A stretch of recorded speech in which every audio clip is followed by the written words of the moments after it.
Hey, real quick before the story starts, if you like lit reading, I've got something new you might enjoy. It's called New Tales Told, original short stories. Same voice, same vibe. Just search for New Tales Told right here in this podcast app. And just so you're not surprised, there may be some ads before the story. Sorry, we have to pay the bills.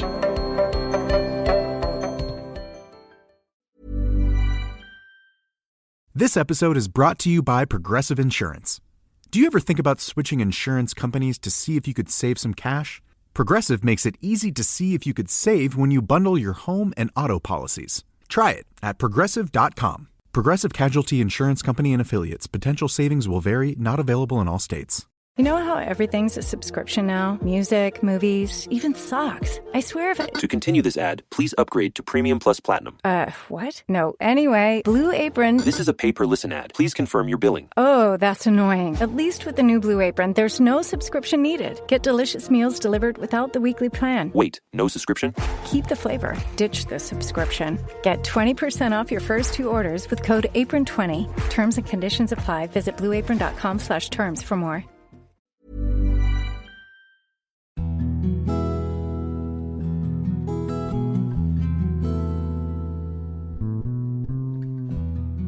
Probably the rarest type of story is a New Year tale. Thankfully, Anne of Green Gables author Lucy Maud Montgomery comes through for us once again. The closer the relationship, the more likely there is to be contention. Conflict is part of the human condition. Fortunately, most spats are reconciled in short order. Regrettably, however, some disputes linger and are never resolved. Often, it is nothing more than stubborn pride that maintains the detachment. In these cases, a small act of kindness can bridge the divide. To begin the new year on an encouraging note, here's Uncle Richard's New Year Dinner by Lucy Maud Montgomery.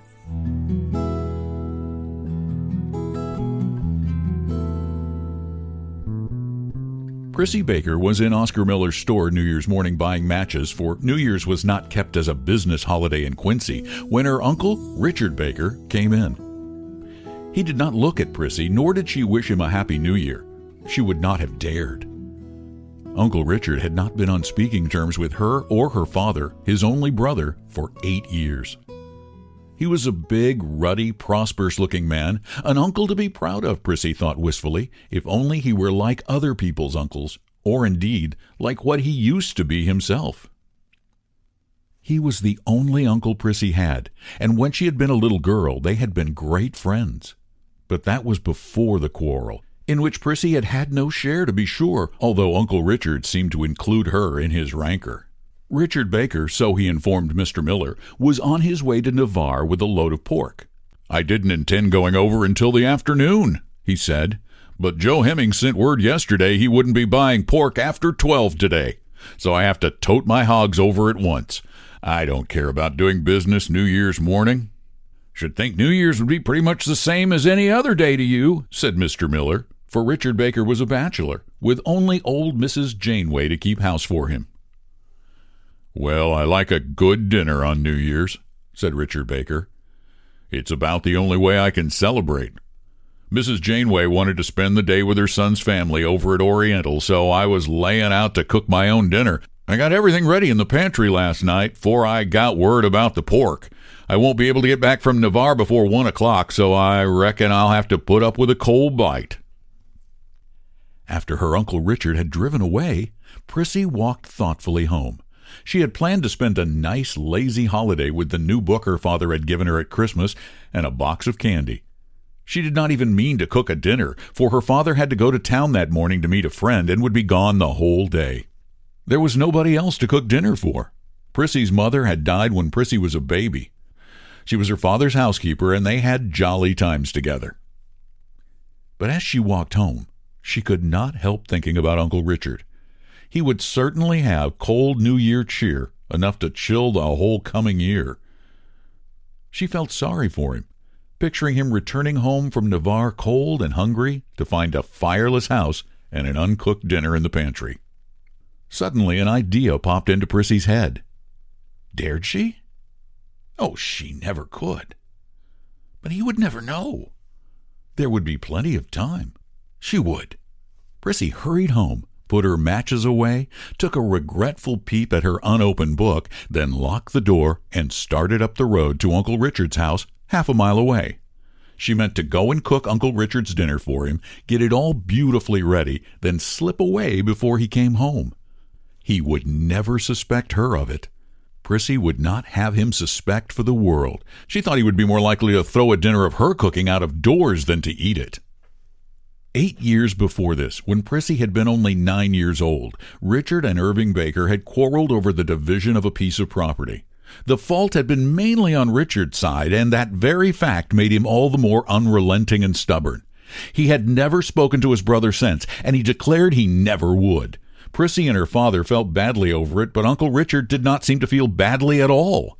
To all appearance, he had completely forgotten that there were such people in the world as his brother Irving and his niece Prissy. Prissy had no trouble in breaking into Uncle Richard's house, for the woodshed door was unfastened. She tripped into the hostile kitchen with rosy cheeks and mischief sparkling in her eyes. This was an adventure. This was fun. She would tell her father all about it when he came home at night, and what a laugh they would have. There was still a good fire in the stove, and in the pantry Prissy found the dinner in its raw state. A fine roast of fresh pork, potatoes, cabbage, turnips, and the ingredients of a raisin pudding, for Richard Baker was fond of raisin puddings and could make them as well as Mrs. Janeway could, if that was anything to boast of. In a short time the kitchen was full of bubbling and hissing and appetizing odors. Prissy enjoyed herself hugely, and the raisin pudding, which she rather doubtfully mixed up, behaved itself beautifully. Uncle Richard said he'd be home by 1, said Prissy to herself as the clock struck 12. So I'll set the table now, dish up the dinner, and leave it where it will keep warm until he gets here. Then I'll slip away home.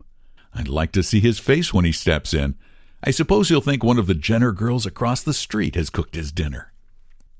Prissy soon had the table set, and she was just peppering the turnips when a gruff voice behind her said, "Well, well, what does this mean?" Prissy whirled around as if she'd been shot, and there stood Uncle Richard in the woodshed door. Poor Prissy.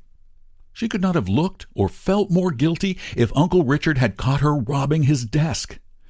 She did not drop the turnips for a wonder, but she was too confused to set them down, so she stood there holding them, her face crimson, her heart thumping, and a horrible choking in her throat. I came up to cook your dinner for you, Uncle Richard," she stammered. "I heard you say in the store that Mrs. Janeway had gone home and that you had nobody to cook your New Year's dinner for you, so I thought I'd come and do it, but I meant to slip away before you came home."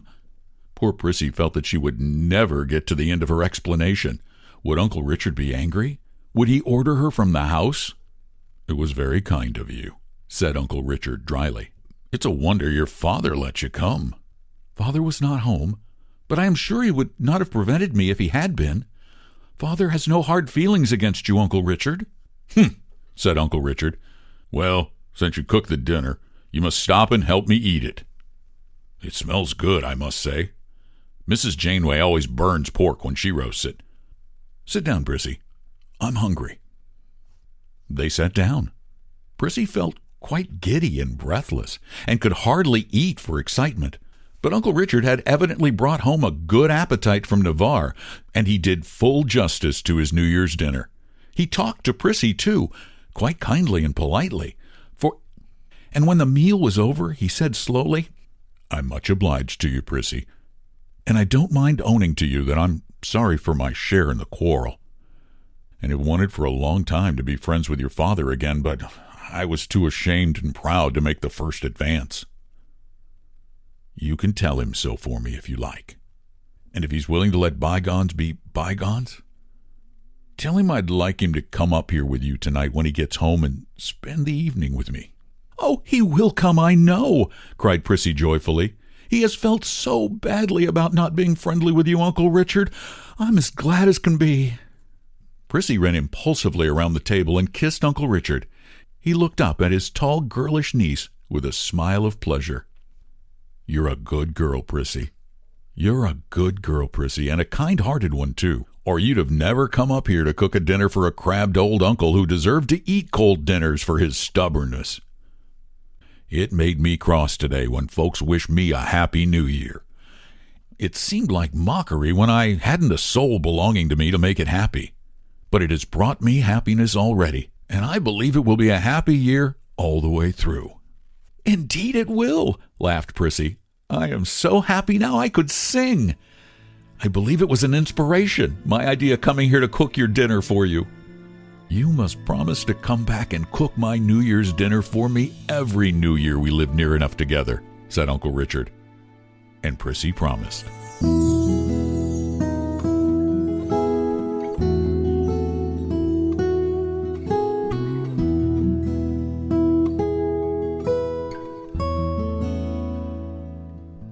Best known for her popular book, Anne of Green Gables, Lucy Maud Montgomery was a prolific author of 20 novels and over 1,000 short stories and poems.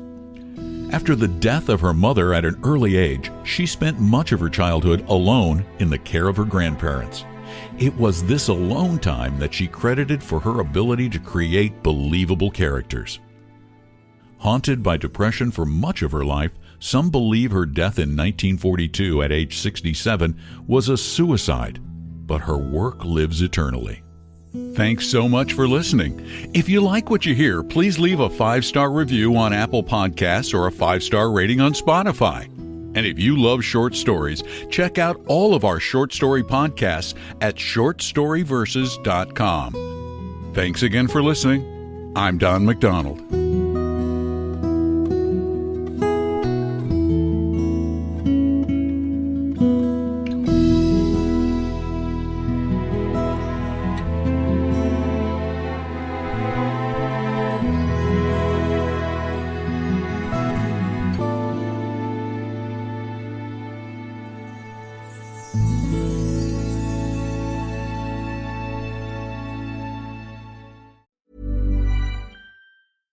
This episode is brought to you by Progressive Insurance. Do you ever think about switching insurance companies to see if you could save some cash? Progressive makes it easy to see if you could save when you bundle your home and auto policies. Try it at Progressive.com. Progressive Casualty Insurance Company and Affiliates. Potential savings will vary, not available in all states. Hey, Fidelity. How can I remember to invest every month? With the Fidelity app, you can choose a schedule and set up recurring investments in stocks and ETFs. Oh, that sounds easier than I thought.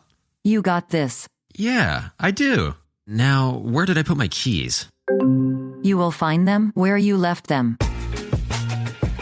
Investing involves risk, including risk of loss. Fidelity Brokerage Services, LLC, member NYSE, SIPC. A rich life isn't a straight line to a destination on the horizon. Sometimes it takes an unexpected turn, with detours, new possibilities, and even another passenger, or 3. And with 100 years of navigating ups and downs, you can count on Edward Jones to help guide you through it all. Because life is a winding path, made rich by the people you walk it with. Let's find your rich together. Edward Jones, member SIPC. Thanks for listening all the way to the end. You're officially a story finisher, and I appreciate that more than you know. If you're curious what else I'm up to, check out one of my other podcasts, New Tales Told. It's brand new, original short fiction written and narrated by me. Just search New Tales Told in this app. And thanks so much for listening to Lit Reading, now part of the Short Story Verses channel at shortstoryverses.com.